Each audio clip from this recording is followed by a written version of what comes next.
আমন্ত্রণ জানাচ্ছি বেখেয়ালি গল্পের আজকের পর্বে। চলুন তাহলে শুরু করা যাক। মির্জা নাসিরউদ্দিন মুহাম্মদ হুমায়ুন, মুঘল সাম্রাজ্যের দ্বিতীয় সম্রাট। তার জীবন কাহিনী অনেক সংগ্রাম, প্রেম, উৎকৃষ্টতা এবং গৌরবের সমাহার। বাদশাহ হুমায়ুনের জীবনের সবচেয়ে বড় শিক্ষা ছিল তার প্রতিকূলতার সামনে সাহসিকতা এবং রাজ্য পুনরুদ্ধারের মনোবল। যদিও তার শাসনকাল অল্প সময়ের জন্য ছিল, কিন্তু তার অদম্য সাহস এবং পুনরুদ্ধারের প্রচেষ্টা তাকে ইতিহাসের একটি মহান চরিত্র হিসেবে প্রতিষ্ঠিত করেছে। মির্জা জহিরউদ্দিন বাবর ছিলেন মুঘল সাম্রাজ্যের প্রতিষ্ঠাতা, যিনি উত্তর ভারতের দিল্লি ও আগ্রা অঞ্চল সহ ভারতবর্ষে প্রথম মুঘল শাসন প্রতিষ্ঠা করেন। তার মৃত্যুর পর তার পুত্র হুমায়ুনকে শাসনভার গ্রহণ করতে হয়েছিল। 1530 সালের 30 ডিসেম্বর যখন সম্রাট হুমায়ুন মুঘল সাম্রাজ্যের সিংহাসনে বসেন, তখন তিনি উত্তরাধিকার সূত্রে বিশাল এক ভূখণ্ডের শাসনভার নিজের হাতে পেয়েছিলেন।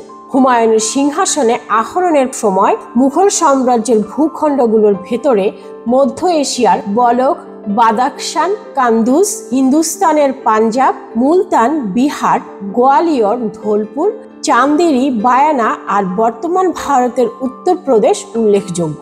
সেই হিসেবে বলা যায় তিনি বিশাল বিস্তীর্ণ এক ভূখণ্ড পেয়েছিলেন, কিন্তু এর সবই ছিল অগোছালো, যার ফলে চারিদিকে বিশৃঙ্খলা বিরাজ করছিল। সবচেয়ে বেশি সমস্যার সৃষ্টি করে নিজের ভাই কামরান মির্জা ও আফগান বংশোদ্ভূত বিহারের শাসনকর্তা শেরশাহ।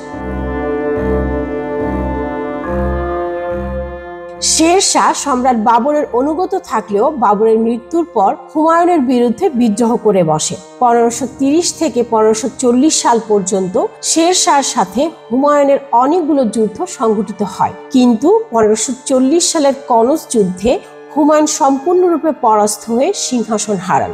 সিংহাসনচ্যুত হুমায়ুন ভাসমান ভেলার মতো বিভিন্ন জায়গায় ভেসে বেড়াতে থাকেন। অবশেষে তিনি পারস্যে পৌঁছান। পারস্যের শাহ এই শর্তে হুমায়ুনকে সহযোগিতা করতে রাজি হন যে যদি হুমায়ুন শিয়া মতবাদ গ্রহণ ও আফগানের কান্দাহার তাকে অর্পণ করেন, তাহলে হিত সাম্রাজ্য পুনরুদ্ধারের সহযোগিতা করবেন। 1545 সালের শেরশাহ যুদ্ধরত অবস্থায় কামানের গোলার আঘাতে মৃত্যুবরণ করলে হুমায়ুন তড়িৎ বেগে আফগান থেকে ফিরে আসেন ও নিজের সাম্রাজ্যের পুনঃনিয়ন্ত্রণ নিয়ে নেন। হুমায়ুন ছিলেন মার্জিত আচরণের অধিকারী, দয়ালু হিসেবেও তার সুনাম ছিল। তার চরিত্রের একমাত্র ত্রুটি ছিল তিনি ছিলেন আফিমে আসক্ত। এই আসক্তি তাকে সেনানায়ক ও রাষ্ট্রনায়ক হিসেবে আপন মর্যাদায় প্রতিষ্ঠার পথে বাধা সৃষ্টি করেছিল। হুমায়ুন তার শাসক জীবনে অসংখ্য ভুল করেছেন। সেসবের মাসুল কড়ায় গণ্ডায় দিতে হয়েছিল পথে পথে ভিখারির মতো ঘুরে ঘুরে। যে সময় তার বিরুদ্ধে আফগান মাহমুদ লোদি, গুজরাটের বাহাদুর শাহ কিংবা শের খানের মতো শক্তি একের পর এক মাথা তুলে দাঁড়াচ্ছিল, তখন তিনি আগ্রা ফিরে নিজেকে আমোদ প্রমোদে ব্যস্ত রাখলেন। এই খেয়ালি সম্রাট হুমায়ুনই স্বল্প অপরাধে যেমন কাউকে দিয়ে দিতেন মৃত্যুদণ্ড, তেমনি গানে মুগ্ধ হয়ে গায়িকার সম ওজনের স্বর্ণ মুদ্রাও দিয়ে দিতেন। একবার শেখ খার তাড়া খেয়ে নদীতে লাফ দিলে এক ভিস্তিওয়ালার সাহায্যে তার জীবন বাঁচে। পরে এই ভিস্তিওয়ালাকে একদিনের জন্য দিল্লির সিংহাসনে বসিয়ে দিয়েছিলেন সম্রাট হুমায়ুন।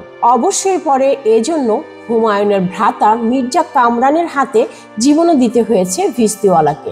হতভাগ্য সম্রাট হুমায়ুনের মৃত্যু হয়েছিল পতনের মধ্য দিয়ে। 1556 সালের 27 জানুয়ারি মাগরিব নামাজ পড়ার জন্য লাইব্রেরি থেকে দ্রুত নামতে গিয়ে সিঁড়ি থেকে পা পিছলে পড়ে যান ও গুরুতর আঘাতপ্রাপ্ত হন। অবশেষে সেই আঘাতেই 28 জানুয়ারি মুঘল সাম্রাজ্যের দ্বিতীয় পিতা নাসিরউদ্দিন মুহাম্মদ হুমায়ুন ভারতের দিল্লিতে পরলোক গমন করেন। তার দেহ প্রথমে দিল্লিতে তার রাজপ্রাসাদে সমাহিত করা হয়। পরে খঞ্জর বেগ এটিকে নিয়ে যান পাঞ্জাবের সিরহিন্দে।